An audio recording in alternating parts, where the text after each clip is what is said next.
ఇక breaking news చూస్తున్నాం. Manipur CM Biren Singh తన పదవికి రాజీనామా చేశారు. తన రాజీనామా లేఖని ఇంఫాల్లోని గవర్నర్ అజయ్ కుమార్ భల్లాకు అందజేశారు. తొలిసారి 2017లో రాష్ట్ర ముఖ్యమంత్రిగా బాధ్యతలను స్వీకరించారు. రెండోసారి 2022లో సీఎంగా నియమితులయ్యారు. గత రెండేళ్లుగా మణిపూర్లోని వేర్వేరు జాతుల మధ్య హింస కొనసాగుతున్న నేపథ్యంలో కేంద్ర మంత్రి అమిత్ షాను కలిసిన తర్వాత తన రాజీనామా నిర్ణయం తీసుకున్నట్లుగా సమాచారం అందుతోంది.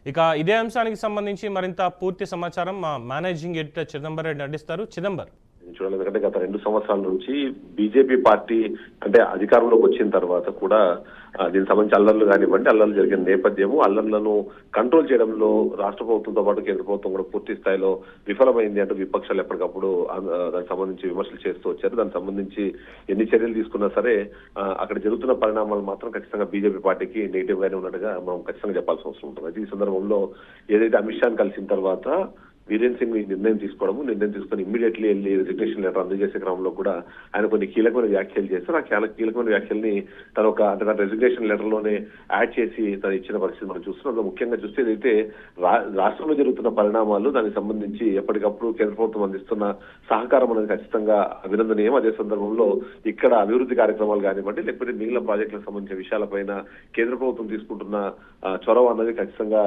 అక్కడ కృతజ్ఞతలు చెప్పాల్సిన అవసరం ఉందని చెప్తూ తను ఏదైతే ప్రయత్నం చేశానో ఆ తర్వాత ఇప్పుడు తప్పని పరిస్థితుల్లోనే రాజీనామా చేస్తున్నాను అనే విధంగా చెబుతూ కూడా, అంతేకాకుండా మణిపూర్ లోని ఇంటిగ్రిటీ కానివ్వండి, అక్కడ పూర్కి రిచ్కి మధ్యలో ఉన్న ఆ అంతరాన్ని తొలగించేందుకు చేసిన ప్రయత్నాన్ని కంటిన్యూ చేయాలంటూ కోరడంతో పాటు ఏదైతే చాలా కాలం నుంచి కూడా ఈ బార్డర్ ని దాటి ఇన్ఫిల్ట్రేషన్ చేస్తున్న అక్రమ వలసదారులు ఉన్నారో వాళ్ళందరినీ కట్టడి చేయడంలో మణిపూర్ ఖచ్చితంగా సక్సెస్ అయింది, దాన్ని మరికొంత కంటిన్యూ చేయాలంటూ కూడా తను చెప్పారు. ఇంకా ఏదైతే మనం డ్రగ్స్ కానివ్వండి, నార్కో టెర్రరిజం కూడా రాష్ట్రంలో ఎక్కువ కాకుండా ఆపే ప్రయత్నం చేశాను, దాన్ని కూడా కంటిన్యూ చేయాలంటూ కూడా తను చెప్పడంతో పాటు ఇక మరొక కీలకమైన నిర్ణయంగా మాత్రం ఏదైతే బార్డర్ అన్నది ఖచ్చితంగా ఫాస్టర్ గా దాన్ని బౌండ్ చేయాలనే విధంగా కూడా తను మాట్లాడడం జరిగింది. అయితే ఓవరాల్ గా చూస్తే ఈ పరిణామానికి 2-3 కారణాలు కనిపిస్తున్నాయి. ఒకటి, కేంద్ర ప్రభుత్వంలో అధికారంలో ఉన్న తర్వాత కూడా ఇక్కడ జరుగుతున్న అల్లర్లను కానివ్వండి, మిగిలిన వాటిని కట్టడి చేయడంలో రాష్ట్ర ప్రభుత్వం విఫలం చెందుతుంది అన్న డిస్కషన్ జరుగుతున్న నేపథ్యం ఒకటైతే, మరొక కీలకమైన అంశం మాత్రం ఖచ్చితంగా కాంగ్రెస్ పార్టీ ఒక అవిశ్వాస తీర్మానాన్ని తీసుకురావాలనే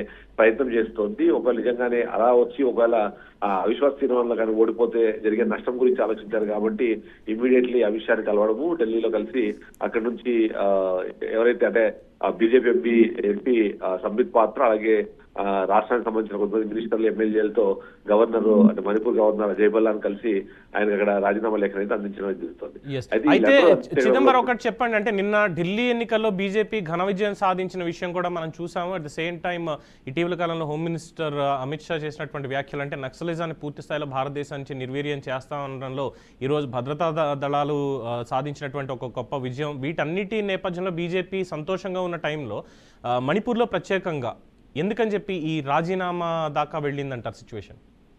అయితే అది నేను చెప్తున్నట్టు దేశంలో అన్ని అంటే పరిణామాలన్నింటినీ తమ కంట్రోల్లో పెట్టుకోగలుగుతుంది బీజేపీ పార్టీ. మణిపూర్ లో మాత్రం దాన్ని కట్టడి చేయడంలో పూర్తి స్థాయిలో విఫలం చెందిందని. ఎందుకంటే మనం చూస్తే 2024 సార్వత్రిక ఎన్నికల సమయంలో కూడా మణిపూర్ లో ఏదైతే ఉన్నారో అక్కడ మైనార్టీలు వర్సెస్ మెజారిటీల మధ్యలోనే ఇష్యూ నడుస్తుంది. వాళ్ళను సేఫ్ గార్డ్ చేయడంలో రాష్ట్ర ప్రభుత్వం అంటే దాన్ని కట్టడి చేయడంలో విఫలం చెందడంతో పాటు, ఎందుకంటే అది బార్డర్ కావడం ఒకటి, మరొకటి కేంద్ర బలగాలు అక్కడ ఎప్పటికప్పుడు మోహరించి ఉంటాయి. ఆ ఉన్న తర్వాత కూడా ఇలాంటి ఘటనలు జరగడం అన్నది ఖచ్చితంగా బీజేపీకి మింగుడుపడిన పరిస్థితి ఉంది. దీనికి తోడు కాంగ్రెస్ పార్టీ కూడా మణిపూర్ లో జరుగుతున్న పరిణామాల్ని దేశవ్యాప్తంగా ఎక్స్పోజ్ చేసే ప్రయత్నం చేస్తుంది. తద్వారా బీజేపీ పార్టీ ప్రతిష్ట ఏదో మసకబారుతుందన్న అనుమానం వచ్చిన నేపథ్యంలోనే, ఎందుకంటే నిర్ణయం తీసుకునే క్రమంలో కూడా డైరెక్ట్ గా ఆయన మణిపూర్ లోనే ఉండి నిర్ణయం తీసుకోలేదు, ఢిల్లీకి వచ్చారు, అమిత్ షాను కలిశారు, పూర్తిగా తనతో డిస్కస్ చేసిన తర్వాత రెజిగ్నేషన్ అనేది చాలా కీలకమైన పరిణామంగా చూసే నేపథ్యంలో ఈ నిర్ణయం తీసుకున్నట్టయితే తెలుస్తుంది. ఇక కాంగ్రెస్ పార్టీకి అవకాశాన్ని సన్నగిల్లి చేశారు. ఎందుకంటే విమర్శలకు తావు లేకుండా ఉండాలంటే మీరు రైట్లీ సెడ్, ఎందుకంటే ఏదైతే మావోయిజానికి సంబంధించి కానివ్వండి, టెర్రరిజం సంబంధించి కానివ్వండి, పూర్తి స్థాయిలో కేంద్ర రాష్ట్ర ప్రభుత్వాలు ముఖ్యంగా బీజేపీ పాలిత ప్రాంతాల్లో దాని మీద పూర్తి స్థాయిలో పట్టు సాధిస్తున్న నేపథ్యంలో గత 10 ఏళ్ల పాటు మనం గమనించినా సరే పెద్దగా టెర్రరిస్ట్ యాక్టివిటీస్ కానివ్వండి, లేకపోతే అలాంటి దాడులు కానీ జరగని నేపథ్యం మనం చూసాం. కానీ ఒక్క మణిపూర్ లో మాత్రం సామాన్య ప్రజలతో పాటు అక్కడ ఉన్న మైనార్టీల మీద జరుగుతున్న దాడులు అన్నవి బీజేపీ పార్టీ దాన్ని డిఫెండ్ చేసుకోవడంలో ఖచ్చితంగా ఇబ్బంది పడుతోంది. ఈ అన్ని కారణాలను చూసుకొని కేవలం ఆ కారణంతోనే ఖచ్చితంగా ఇప్పుడు రిజర్వేషన్ చేయడం ద్వారా కొత్త తరహా రాజకీయాలకి తెరదీసే ప్రయత్నంలో ఉన్నారు. అయితే ఈ రాజీనామా చేసిన తర్వాత నెక్స్ట్ స్టెప్ ఏముంటుందన్న దాని మీద మాత్రం ఇప్పటికీ క్లారిటీ రాలేదు. క్లారిటీ రావాలంటే మాత్రం కనీసం ఇంకొక 2 రోజులు ఆగాల్సిన పరిస్థితి మనకు కనిపిస్తుంది. Pawan, right, thank you Chidambaram.